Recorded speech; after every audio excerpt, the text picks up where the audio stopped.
Never throw away your old razor again. Try this before you buy a new one. Before you throw away another old razor, give me just a few minutes. I used to think a razor that started pulling hair instead of cutting it was completely finished. I would toss it in the trash and open a new one without thinking twice. But after learning this simple cleaning method, I realized that many blades lose performance because of residue and buildup, not necessarily because the cutting edge is completely worn out. Take a close look at this razor. It has already been used many times, and most people would assume it's ready for the trash. Let's test it first.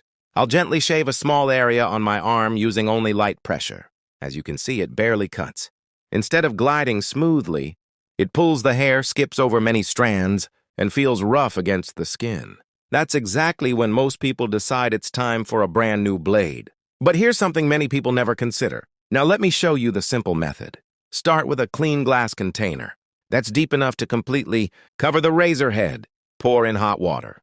It should be very warm but not boiling, since extremely high temperatures may affect some razor parts. Next, add 1 full tablespoon of salt. Salt helps loosen stubborn residue that may have collected around the blade during repeated use. Now add 1 tablespoon of white alcohol vinegar. Vinegar is commonly used to help dissolve mineral deposits and break down buildup that ordinary water may leave behind. Once it enters the warm water, it starts mixing with the salt solution. Stir everything slowly until the salt begins dissolving. Next, add 1 tablespoon of alcohol. Alcohol can help clean the blade surface and evaporates quickly afterward, leaving less moisture behind.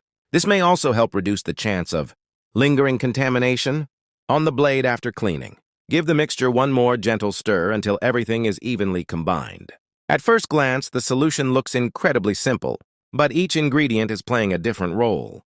The warm water helps soften residue, the salt helps loosen deposits, the vinegar helps remove mineral buildup, and the alcohol helps clean the blade surface. Together, they create an easy cleaning solution using everyday household ingredients. Now, carefully place the used razor into the container, making sure the blade is completely submerged. Cover the container and leave it undisturbed for 30 minutes. This waiting period is one of the most important parts of the entire process. Now it's time for the final test. This is the exact same razor we tested earlier. Using the same light pressure, I'll shave the same area again. Notice the difference. The blade glides much more smoothly, cuts more cleanly, and pulls far less than before. While this method can't restore a blade that's physically worn out or damaged, it can help remove buildup that may be affecting its performance. Instead of immediately throwing a razor away, try cleaning it first. If the blade is still in good condition, this simple method may help you get more use out of it, save money, and reduce unnecessary waste. Give it a try before buying your next replacement, and let me know in the comments, on a scale from 0 to 10, how useful did you find this tip?